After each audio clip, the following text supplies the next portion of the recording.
올해 주식시장은 또 어떤 방향으로 움직일까요?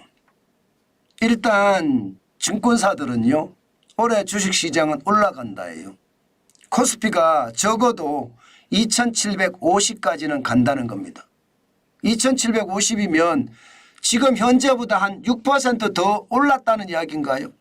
6% 정도 더 오른다는 이야기죠.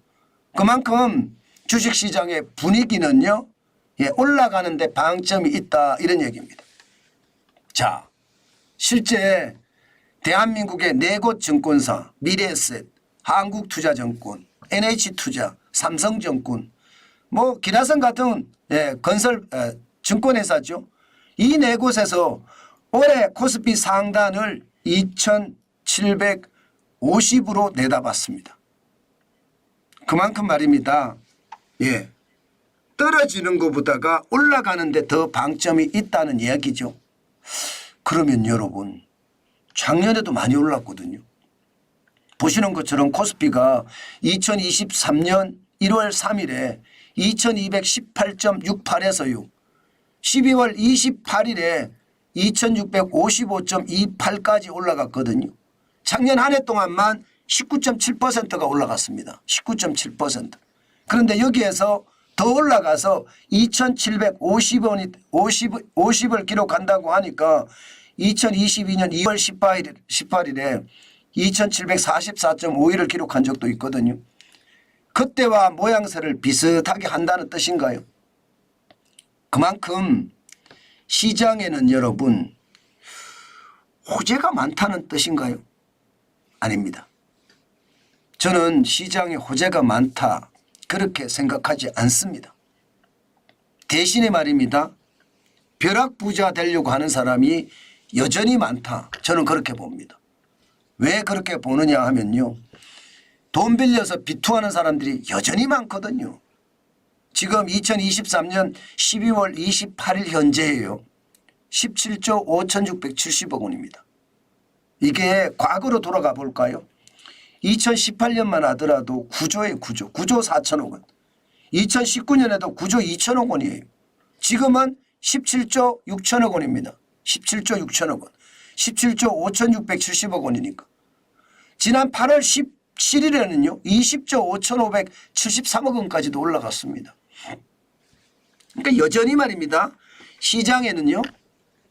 비투에서 벼락부자가 되려고 하는 사람들이 많다는 거예요. 이게 안 가라앉았다는 거예요. 안 가라앉았다. 그러면 주식시장에 들어가서 또 계속해서 말입니다. 벼락부자가 되려고 노력하는 사람들이 많아진다는 뜻이잖아요. 벼락부자가 되려고 하는 사람들이 많아진다는 것은 기업의 실적과 상관없이 말입니다. 시장은 자꾸 올라간다는 거예요. 자꾸 올라간다. 그런 지표가 진짜로 나옵니다. 투자자 예탁금 추이도 보면요. 12월 28일에 53조 8,156억 원이 지금 주식시장에 돈이 엄청나게 들어와 있다는 이야기입니다. 투자자 예탁금. 야, 이게 과거로 가면 진짜 충격적인데요. 당장 코로나19의 위기 전으로 한번 가보자고요. 코로나19의 위기 전이면 2020년 2월 13일 날 볼까요? 30조입니다. 30조. 30조 1,121억 원이. 그런데 지금은 53조 8,156억 원. 과거에 말입니다. 2021년 1월 12일에 74조 4,560억보다는 적지만 여전히 높죠. 여전히 주식 투자를 하겠다는 사람들이 많다는 뜻입니다. 이것은 어떻게 생각하면요. 시장의 유동성을 계속 만들어낸다는 뜻이에요. 계속이요. 제가 여러분들에게 이자 앞에 장사 없다는 말 계속 하잖아요. 실제로 이자 앞에 장사 없거든요. 이자 내니라고 소비 못하니까 소비가 줄어드는 거 보이잖아요. 그런데 말입니다. 주식시장은 통화량이 넘쳐나니까 이게 기업의 어떤 실적과 상관없이 자꾸 올라가는 거. 올해도 아마 그런 요소가 계속 보일 거다 이렇게 이야기합니다. 코스닥도 마찬가지입니다. 연초 대비해 보면 작년에 말입니다. 28.4%가 올랐습니다. 2023년 1월 3일에 647.95를 기록을 했는데 12월 28일에는요 866.57로 마감했습니다. 작년에만 28.4% 오른 거예요. 올해도 오른다는 이야기 아니에요. 올해도.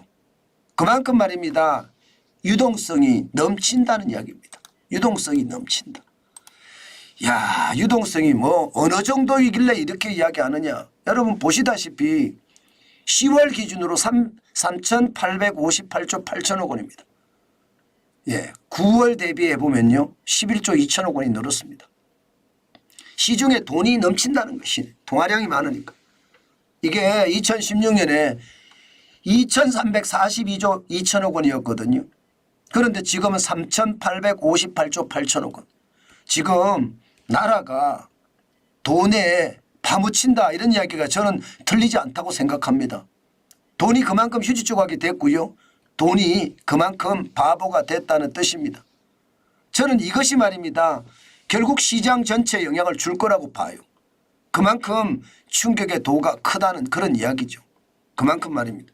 여러분도 보시면 통화량이 장난 아니잖아요. 3,858조 8천억 원이니까. 그죠? 지금도 통화량이 늡니다. 지난 1월에 조금 줄어들었습니다. 통화량이 조금씩 줄어들다가 지금 실질적으로 8월, 9월, 10월 들어오면서 통화량이 계속 늘고 있습니다. 그러면 이 통화량이 시장에 영향을 미치지 않을까요? 저는 당연히 코스피에 영향을 미칠 수 있다고 생각합니다.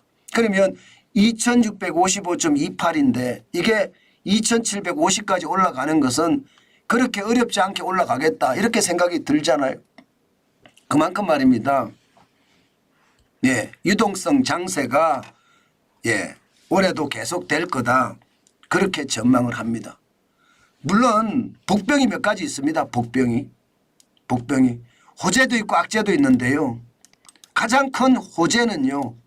이게 어떻게 생각하면 미국의 금리 인하가 가장 큰 호재가 되지 않겠느냐. 저는 그런 생각을 합니다. 미국이 지금 현재까지는 기준금리를 미국의 중앙은행인 FOMC는 페드죠. 연방준비제도는 3번 인하한다 했는데 시장에서는 6번 인하한다 이렇게 이야기하잖아요. 이것은 시장에 충분히 영향을 주고요. 시장의 영향 자체가 주가로 바로 반등할 수 있는 것도 있습니다. 반면에 말입니다. 반대로도 한번 생각해 볼 수가 있습니다. 반대로도. 금리 인하가 된다는 것은 그만큼 시장에 충격이 온다는 뜻도 되잖아요. 시장에 충격이 온다. 이게 연착륙이 아니라 경착륙이 올 수도 있다는 거예요. 시장에서 금리 인하를 6번 한다고 했을 때는 이게 경착륙의 신호도 있다는 뜻으로 보이거든요. 저는 그것까지도 반드시 생각해서 봐야 되는데 그것까지도 봤을 때는 시장의 충격이 더 크다. 그러면 예상보다가 도착하지 못하고 오히려 거꾸로 주가가 떨어질 수도 있다는 것도 염두에 두셔야 됩니다. 제가 계속 말씀을 드렸습니다. 이게 시장이라는 게 어느 누구도 예측하지 못한다고요. 시장 예측한 사람들 사실 많이 틀리잖아요. 투자은행도 틀리고 경제 전문기관들도 틀리고 뭐 저명한 교수들도 사실 틀립니다. 그렇기 때문에 너무 고집해서 시장을 단편적으로 볼 필요는 없고요. 좀 크게 넓게 보시면 좋지 않을까 싶습니다. 아마 위험성은 굉장히 있다고 보는데 늘 조심하다 보면 뭐라고 해야 되나요? 더 안전해진다. 저는 그런 생각도 해봅니다.